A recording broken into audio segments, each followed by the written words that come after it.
روح جو ہے اسے آپ کہہ سکتے ہیں فرشتے کی بہن ہے. ان کا مادہ تخلیق ایک ہی ہے، نور. ملائکہ بھی نور سے پیدا کیے گئے اور ارواح انسانیہ بھی. اس اعتبار سے آدمی زیادہ طرفہ معجون ہے، فرشتہ فرشتہ بس ہے. وہ انسان کا وجود مرکب ہے اور اس کے دو حصے ہیں. ایک اس کا وجود حیوانی ہے، ایک وجود روحانی ہے. وجود حیوانی جسد اور جان دونوں پر مشتمل ہے، جسم اور اس میں جان. وجود روحانی اپنی جگہ کی مستقل شخصیت ہے. اب یہ بھی جان لیجئے، جو میں نے شعر بارہا آپ کو سنایا ہے، اس حقیقت کو آج سے سینکڑوں سال پہلے کس خوبصورتی سے شیخ سعدی نے بیان کیا. آدمی زیادہ طرفہ معجون است از فرشتہ سرشتہ وز حیوان. یہ آدم ذات جو ہے یہ عجیب مرکب وجود کا حامل ہے. اس میں فرشتہ بھی موجود ہے اور حیوان بھی موجود ہے. اور ایک اور شاعر نے کہا ہے بہت خوبصورت انداز میں، روح کے بارے میں کہنے یا اس کو کسی اور طرف بھی لے جایا جا سکتا ہے، اس سے میں ابھی جانا نہیں چاہتا. جان نہاں در جسم او در جان نہاں، اے نہاں اندر نہاں اندر نہاں. جان ہمارے جسم میں چھپی ہوئی ہے. کہاں ہے؟ دیکھی کسی نے؟ موت کے وقت نکلتے دیکھا اس کو؟ کہاں ہے؟ ہم نے ڈسیکشن کی تھی میڈیکل کالج میں فرسٹ ایئرس میں، تو ہمیں تو کہیں جان جو ہے پتہ نہیں چلا کہاں ہوتی ہے جان.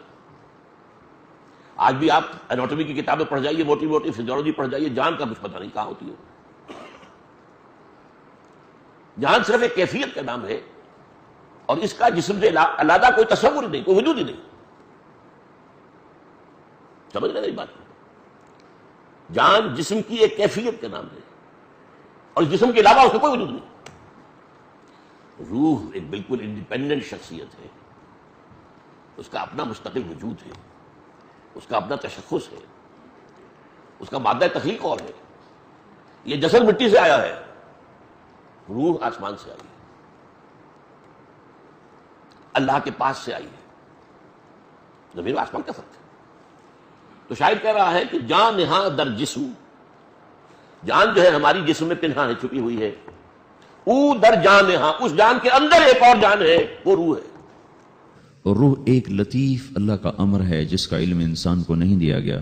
یسألونک عن الروح قل الروح من امر ربی وما اوتیتم من العلم الا قلیلا.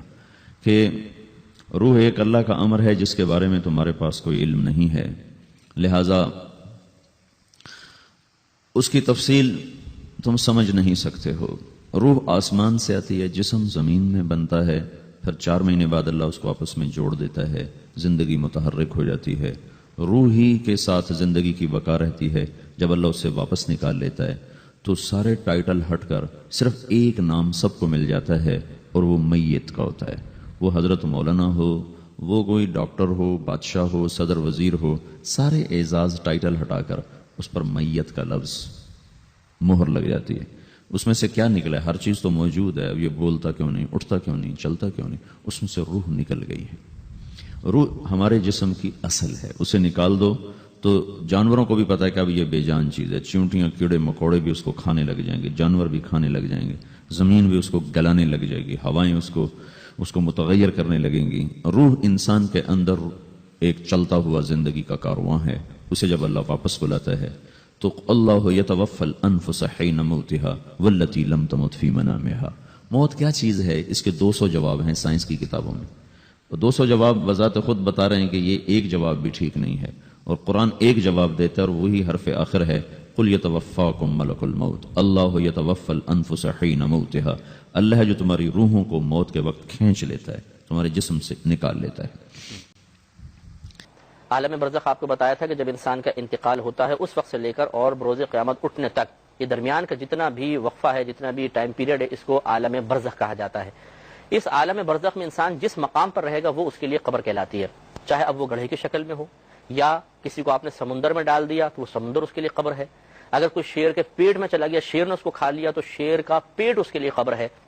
اور وہیں پر عذاب و ثواب کا سلسلہ جاری و ساری ہو جاتا ہے. لیکن نہ شیر عذاب محسوس کرتا ہے، نہ آپ اس مردے کی چیخیں سن سکتے ہیں، بلکہ اللہ تبارک و تعالیٰ کا یہ ایک عجیب نظام ہے کہ عقل کی رسائی وہاں تک نہیں ہو سکتا۔ صحیح بخاری کی روایت کے مطابق اچھا انسان کا نام ایک رجسٹر جس کا نام علیین ہے، ایک ریکارڈ ہے اللہ کے پاس، فرشتوں کے پاس رہتا ہے، علیین میں لکھ دیا جاتا ہے، نیکوکاروں کا رجسٹر ہوتا ہے، اس میں لکھ دیا جاتا ہے، اور وہ رجسٹر میں نام لکھنے کے بعد اس کو ایک گدا دیا جاتا ہے عالم برزخ میں، کہاں ہوتا ہے واللہ والا، ایک گدا آرام سے اس کو اس گدے پر لٹا دیا جاتا ہے، اور ایک کھڑکی کھولی جاتی ہے جہنم میں، اور کہا جاتا ہے کہ یہ وہ ہے جس سے تیرے رب نے تجھے بچا لیا، وہ کھڑکی بند کر دیا، پھر ایک کھڑکی کھولی جاتی ہے اور بتایا جاتا ہے جنت میں اس کا مقام، اور کہا جاتا ہے یہ وہ ہے جو تجھے ملنے والا ہے، وہ کہتا ہے اللہ قیامت کو جلدی قائم کر، اسے کہا جاتا ہے کہ اب تم سو جاؤ، اب تمہارا کوئی وہ نہیں، پھر وہ کہتا ہے اچھا فرشتوں میں سو جاتا ہوں لیکن مجھے رشتہ داروں کے پاس جانے کی تھوڑی سی مہلت دے دو تاکہ ان کو بتا کہ آج وہ کیا ملا، فرشتے بولتے اس کی مہلت نہیں ہے، تم سو جاؤ، اور اسے ایک دلہن کی طرح سلا دیا جاتا ہے، ختم، یہ ہو گیا اس کا، اب یہ کب اٹھیں گا؟ قیامت سے۔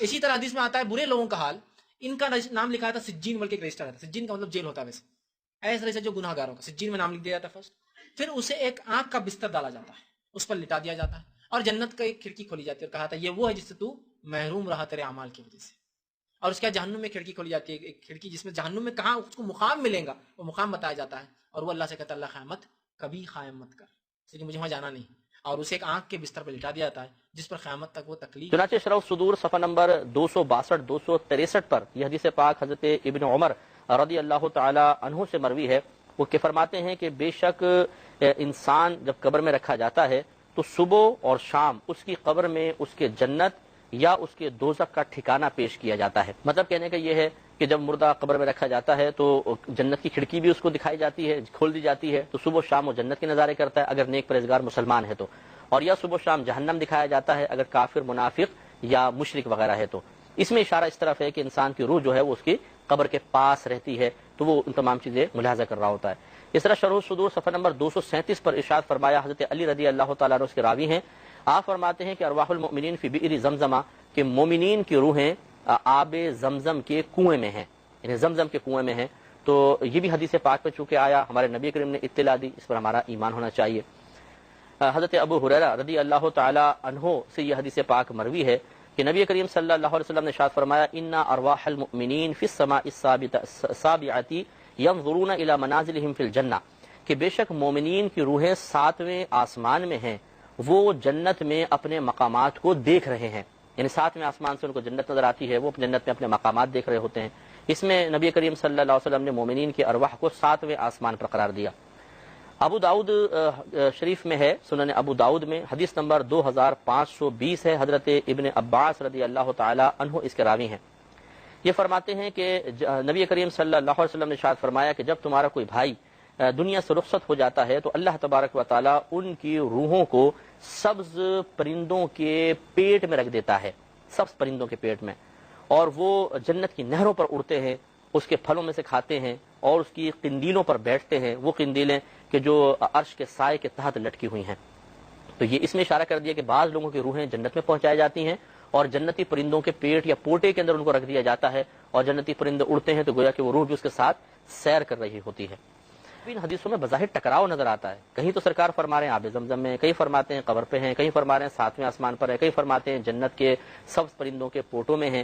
تو یہ علماء کا کام ہوتا ہے کہ پھر یہ کہہ کر کے جی ایک حدیث کو صحیح مان لیتے ہیں، باقی سب کے مضامین چونکہ اس سے ٹکرا رہے ہیں اس کو رد کر دیا جائے، یہ غلط ہے، بلکہ اب کہا یہ جائے گا کہ بعض کے بارے میں سرکار نے خبر دی کہ ان کی روحیں 7ویں آسمان پر ہیں، بعض کے بارے میں خبر دی کہ وہ قبر پر روحیں رہتی ہیں، بعض آسمان و زمین کے درمیان۔ تو اب پھر تمام حدیثوں پر عمل ہو جائے گا، تمام حدیثوں میں آپس میں موافقت پیدا ہو جائے گی۔ اس لیے بنیادی اصول بھی یاد رکھیے گا کہ اگر دو احادیث کے مضامین آپس میں بظاہر ٹکرا رہے ہوں تو ہمیں اس طرح کا مفہوم اور معنی اخذ کرنا لازم ہوتا ہے کہ دونوں حدیثوں پر عمل ہو جائے، دونوں حدیثیں اپنے مقام پر صحیح ہو جائیں، ایسا نہیں کہ ایک حدیث کو صحیح مان کے دوسرے کو غلط قرار دے دیں یا دوسرے کو صحیح مان کر پہلے کو غلط قرار دے دیں، یہ مناسب طریقہ نہیں ہوتا ہے۔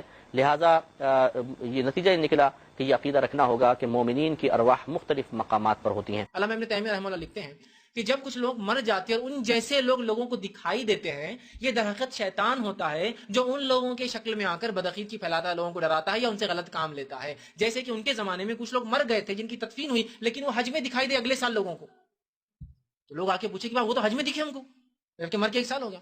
تب علامہ ابن تیمیہ نے کہا کہ یہ وہ جو وہاں دکھا وہ انسان وہ نہیں تھا، وہ شیطان تھا، چونکہ وہ آدمی نے مل کے ان کو سب بتایا یہاں کی حالت، میں وہاں سے آیا ہوں فلاں، جبکہ وہ مر چکا 1 سال پہلے۔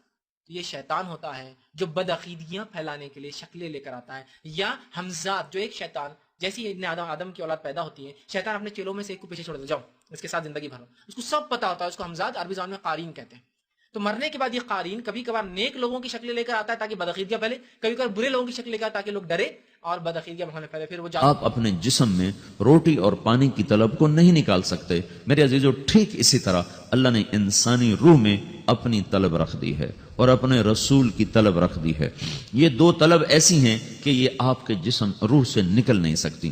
جیسے بھوکا روٹی نہ کھا لے، پیاسا پانی نہ پی لے، اسے چین نہیں آ سکتا. وہ روح جو اللہ اور اس کے رسول سے نہ آشنا ہے، جب تک وہ وہاں تک پہنچ نہیں جاتی اسے چین نہیں آ سکتا، اس کا اندر پریشان